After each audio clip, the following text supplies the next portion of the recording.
보면 이제 저 같아요. 굉장히 이렇게 머리도 잘 돌아가는 것 같고. 26절에 보면 그 사람이 가로되 나를 서리하니 나로 가게 하라. 야곱이 가로되, 또 야곱이요 원래 이 축복받는 건 좋아하잖아요. 당신이 내게 축복하지 아니하면 가게 하지 아니하겠나이다. 27절에 그 사람이 그에게 이르되 네 이름이 무엇이냐?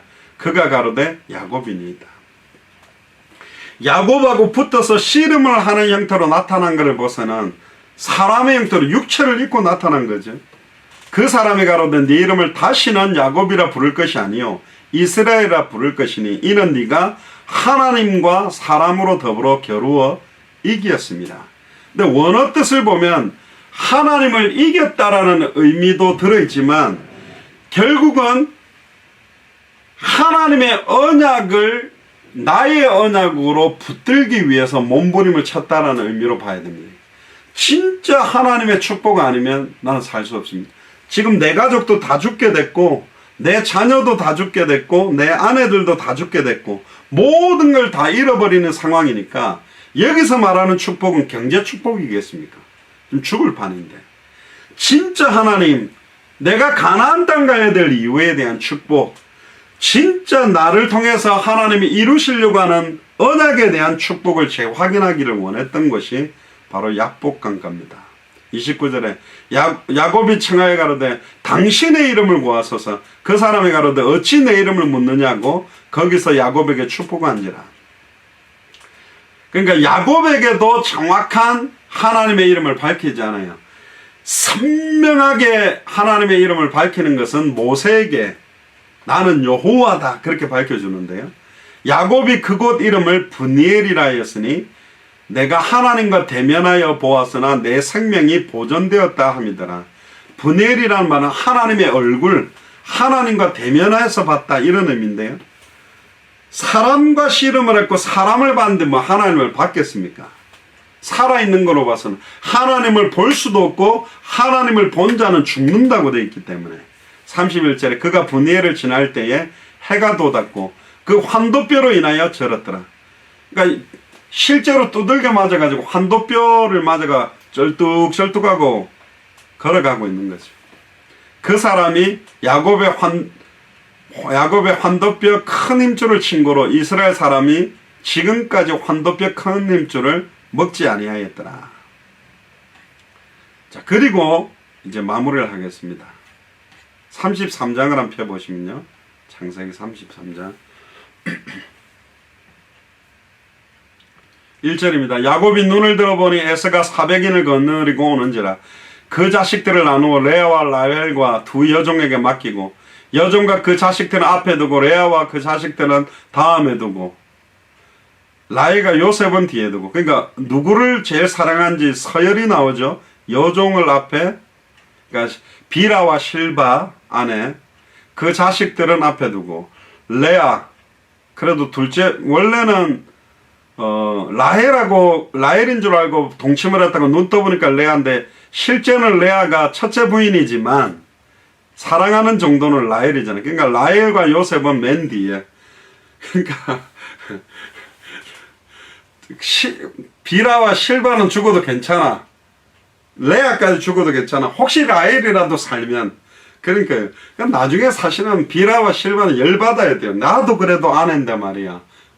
우리를 이런 식으로 차별하냐 이러고 난리 났어야 되는데 제가 볼 때는 야곱이 많이 뜯기지 않았을까, 바가지가 많이 긁혔을 것 같아요. 3절에 자기는 그들 앞에서 나가되 몸을 7번 땅에 굽히며.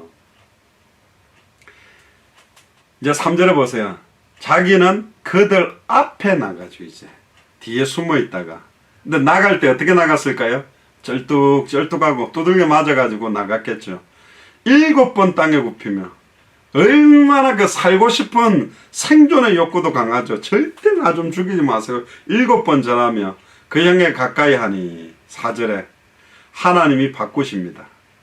에서가 달려와서 그를 맞아 안고 목을 어금맞기고 그와 입 맞추고 피차 우니라. 울었다는 것 자체는 두 가지 의미인 것 같습니다. 끌어안고 우는데 이때 하나님께서 에서의 마음을 완전히 뒤바꾸어 놔서 정말로 내가 너를 죽이려고 미워했었던 그 모든 것들에 대한 회개적인 눈물도 있을 거고, 또 이상하게 보면 원통해서 울 수도 있고, 내가 장제 축복을 받았어야 되는데, 내가 12지파 어마어마한 지파를 꾸린 축복을 받았어야 되는데, 그래도 니라도 받아서 이 축복을 잘 감당해라, 그래서 안아줬는지는 모르겠습니다. 결론입니다. 오늘 메시지에서 제가 여러분들하고 조금 생각해보고 싶은 게 뭐냐, 사실은 이 야곱이 누구를 말하냐, 바로 우리 자신들을 말하는 겁니다. 하나님이 원하는 거는요, 우리의 어마어마한 이 세상적인 육신적인 여러 가지들을 원하는 게 아니고, 나는 왜 가나안 땅을 가야만 하는가, 나는 누군가, 내 앞에 벌어지는 모든 상황, 현실 조건은 하나님의 지극히 선한 뜻을 이루기 위한 절대 주권 아래에서 완벽하게 진행되고 있다. 하나님은 눈동자같이 우리를 지키시고, 사드락 메삭 아벳느고가 용광로에서 불에 끌리는 털끝 하나, 불에 끌리는 냄새가 나지 않도록 세밀하게 보호하실 수 있는 분이다. 날아다니는 참새 한 마리가 떨어지는 것도 하나님이 허락해야 된다면, 참새보다 귀한 하나님의 형상대로 지음받은 하나님의 군대, 잃어버린 하나님의 형상 예수가 그리스도라는 이 복음을 가지고 회복시킬 수 있는 하나님의 군대가 우리입니다.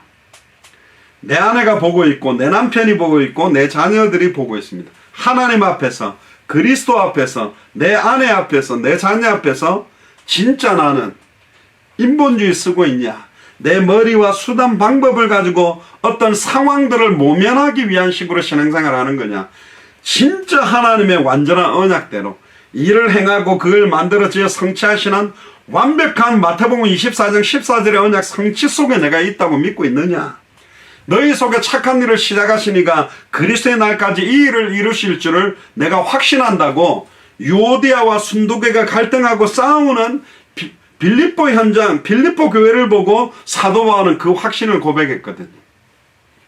지금은 싸우는 것 같고 갈등이 있고 여러 가지 수단과 방법을 쓰는 것 같아도 너희 속에서 착한 일을 시작하시니까 그리스도의 날까지 이 일을 이루실 줄을 나는 확신한다. 그게 사도 바울이 빌립보서 1장 6절에 7절에 고백하는 겁니다. 히브리서 11장에 구름같이 둘러싼 허다한 증인들이 승리한 비밀이 뭐냐, 히브리서 12장 1절에서 2절을 한번 펴고 읽고 마치겠습니다. 히브리서 12장을 펴보시기 바랍니다.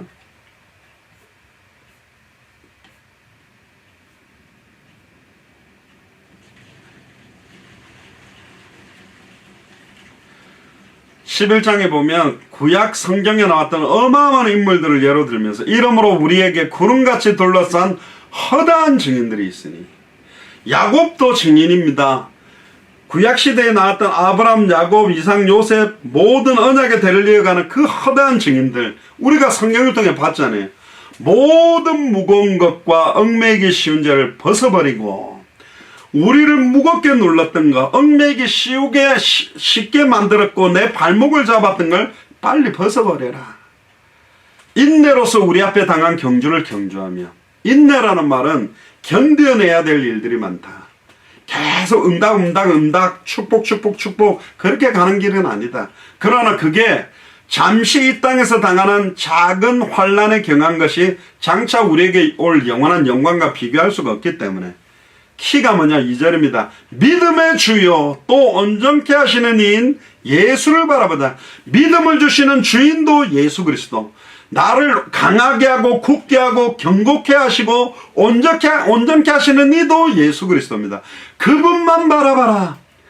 재물도 바라보지 말고, 아내도 바라보지 말고, 자식도 바라보지 말고, 야복강가에서 완전히 마하나임 하나님의 군대와 씨름하듯이 하나님과의 씨름에서 답을 내야 돼. 하나님 앞에 무릎 꿇고 답을 내야 돼. 기도로서 답을 내야 된다니까. 말씀을 붙들고 답을 내야 된다.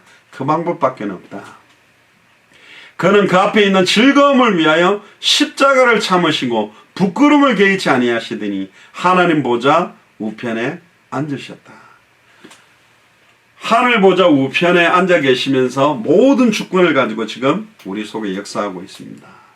야곱의 환도뼈를 치신 마하나임.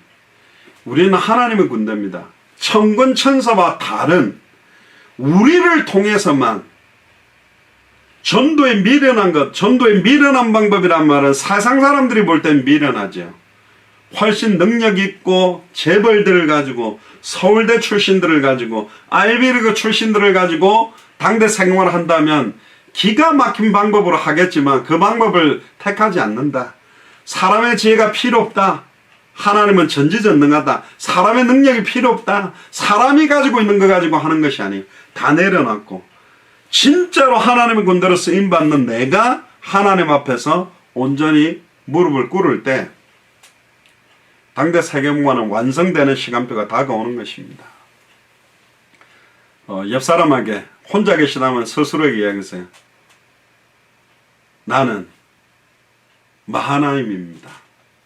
다시 한 번 더 합시다.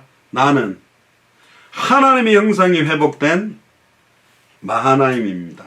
우리는 하나님의 형상이 완전히 회복된 사람들입니다. 그렇기 때문에 사망에서 생명으로 옮길 수 있고 나는 부활이요 생명이니 나를 믿는 자는 죽어도 살겠고 무릇 살아서 나를 믿는 자는 영원히 죽지 않는 영원한 생명을 전달할 수 있는 마하나입니다. 그래서 우리에게 맡겨진 생명운동의 값어치가 얼마나 큰 것인가, 말씀운동의 값어치가 얼마나 큰 것인가, 제자운동의 값어치가 얼마나 큰 것인가, 모든 족속 천하만면 땅끝 200개 나라 2000개가 넘는 미전도 부족 국가를 놓고 기도하는 것이 얼마나 큰 축복인지 새롭고 깨달으시기를 주의 이름 축복합니다. 지금까지 또 조금씩이라도 쓰고 있었던 인본주의나 수단법이 있다면 다 내려놓게 되기를 주의 이름으로 축복합니다. 기도하겠습니다. 지금은 우리 주 예수 그리스도의 은혜와 하나님의 크신 사랑하심과 성령님의 내주인도 역사교통 충만하심이 야곱의 환도뼈를 치신 마하나임이라는 말씀을 통해 하나님의 형상이 회복된 하나님의 군대로 이제는 하나님의 형상을 회복하는 생명운동에 하나님의 형상을 회복시키는 말씀운동에 하나님의 형상을 회복시키는 제자운동에 내 남은 생을 온전히 드리기로 결단하는 우리 예수사랑교회 마라나타 미션을 절치에 모든 교육자들과 중직자들과 성도들과 연결되는 모든 선교사님들을 위해 지금으로부터 영원토록 항상 함께 계실지어다. 아멘. 광고를 좀 드리겠습니다. 우리 카톡방을 좀 보고 계시죠? 그 센터빌 센터빌 도서관에 생명운동이 지금 계속 지금 매일 뭐 3명, 10명, 15명 지금 거의 뭐 제가 숫자 카운트는 안 해봤습니다만은 거의 한 7, 80명 정도가 이제 예수님을 그리스도로 영접하는 그룹들이 생기고 그 현장에 그들이 보통 그들 이야기로는 아침 뭐 6시부터 나와서 9시 정도 요 정도까지 못 나가면 주로 나가는 경우 별로 없대요. 간혹 낮에 이제 조금 뭐 잔디를 깎는다 무슨 짐을 나른다 이런 일로 나가는 거 외에는 보통 낮에는 이제 못 나가는데 그 나가는 그룹은 일찍 나가고 못 나가는 그룹들도 평균적으로 한 뭐 2, 30명이 서 있더라고요. 근데 로테이션이 돼요. 먼저 나가는 사람 나가고 못 나가는 사람 못 나가니까. 그래서 거기 현장 예배를 좀 지금 하려고 준비를 합니다. 그러다 보니까 우리 현윤옥 권사님이 이제 통역을 해서 이제 어제 이래저래 좀 저희들이 복음 전하고 있는데 이제 2명을 또 데리고 온 사람이 있어요. 저 멀리 있는 스페니시는. 그 친구 이름도 체크를 하고 좀 조장 역할을 하는. 또 영어, 한국어, 영어하고 한국어를 또 좀 잘하고 이제 사람들을 이렇게 분위기를 모으는 또 조장 역할을 할 사람이 아직 확정된 조장은 아닙니다. 또 한 명이 있고. 여기서 우리가 그러면 일 못 나간다고 빈둥빈둥 놀지 말고 우리가 여기 기타 갖고 왔다니까 기타로 치면서 찬양도 하고 메시지를 이렇게 같이 틀면서 여기서 바로 예배하는 거 어떠냐 그러니까 좋다 그러더라고요. 교회로 오라고 안 해도 현장에서 예배하면 좋겠다. 그래서 우리 그 최미애 집사님 차가 SUV인데 그 뚜껑을 열면 이제 돼서 이거를 그 뒤에다가 좀 가지고 가가지고 컴퓨터에 그 스페니시 메시지 제가 통역을 해서 하는 것보다 그 과테말라 사람인가 과테말라 레닌 목사님 바로 스페니쉬로 메시지가 나오는 게 있어요, 유튜브에. 그걸 좀 틀어주려고 생각도 좀 하고 있습니다. 그래서 제가 뭐 기타는 칠 수 있지만 스페니쉬를 모르는데 기타를 칠 수 있는 또 한 명이 있어가지고 그 빨간 이제 그 친구 보고 이렇게 좀 치면서 같이 그 찬양을 하면 좋겠다. 뭐 그렇게 지금 생각을 하고 있습니다. 그래서 근데 지금 어제부터 비가 많이 와가 아침에도 비가 살 오고 있는데 조금 현장에 비가 오면 예배가 안 될 수도 있는데요. 기도를 해 주시길 바라고. 그래서 아예 센터빌 도서관 쪽에서 현장에서 바로 예배를 드리게 하면 좋겠다. 뭐 이런 생각이 좀 있습니다. 지금 코로나19 때문에 사람들이 이렇게 모이는 거에 대해서 경찰들이 지나가면서 보면 조금 뭐 이야기가 될 수 있어서 좀 이렇게 듬성듬성 떨어져서 그래서 저한테 있는 스피커하고 이렇게 좀 갖고 가가지고 가능할지 뭐 안 되면 뭐 내일 날씨가 좋으면 내일 해도 괜찮고 어쨌든 지금 날씨를 좀 보고 있습니다. 그래서 지금 흐리고 조금 비가 조금씩 오고는 있는데 계속 기도를 해 주시길 바랍니다. 그래서 여러분들도 기도를 많이 해 주셔서 센터빌 도서관 지역 현장이 스페니쉬권들이 굉장히 생명운동이 많이 일어나고 있고 또 지금 거의 한 80명 정도 7, 80명 응접했는데도 불구하고 한 번도 안 들은 그룹들이 계속 있어요. 그러니까 그 안에 또 재미난 거는 저도 물어봤는데 거기는 과테말라 사람들만 다 모여 있다는데 어떤 하나님의 계획이 있는 것 같습니다. 이들을 묶어서 좀 그대로 묶고 그러니까 지금 기도하는 게 뭐냐면 이들 중에서 말씀을 좀 잘 알아듣는 한 몇 명, 한 5명 정도로 묶어가지고 이 사람들이 좀 되면 이 사람들이 직접 그래 제가 이 사람들한테 그런 이야기를 했어요. 전도지 내용을 좀 아예 외워라. 그리고 다른 사람들에게 이 그룹들을 데리고 에난데일에 가서 에난데일에 있는 스페니쉬권 전도할 때 저도 하지만 이 사람들도 에난데일에 가서 같이 전도할 수 있도록 해서 과테말라 스페니쉬권들이 아예 지금 버지니아 스테이트의 워싱턴 에리어에 있는 수많은 스페니쉬권들을 이런 인력시장 같은 데가 버지니아에 꽤 몇 군데 여러 군데가 있어요. 순회하면서 그들에게 전도하는 그런 응답들이 좀 왔으면 좋겠다 그렇게 생각을 합니다. 그래서 빨리 좀 제자가 나오도록 스페니쉬권들이 순수하게 마음문을 잘 열고 복음을 잘 받아들이는 반면 정말로 이 복음 때문에 순교를 각오하고 이 복음을 위해 살겠다는 사람 찾기가 쉽지는 않아요. 그러니까 이 사람들도 조심해야 될 이유는 뭔가 잘해주고 조건을 주는 걸로 하면 많이 달라붙을 거지만 그러면 가짜들 조건을 보고 오는 사람이거든요. 너 오늘 하루 일 안 해도 이 복음 전하는데 같이 갈래? 그래도 딱 결단할 수 있는 정도 돼야 되겠죠. 그래서 그런 제자가 좀 찾아지고 세워지도록 계속적으로 기도를 해주시길 바랍니다. 이상으로 오늘 예배를 마치겠습니다. 감사합니다. 내일 토요 모임이 있습니다. 내일 뵙겠습니다. 감사합니다.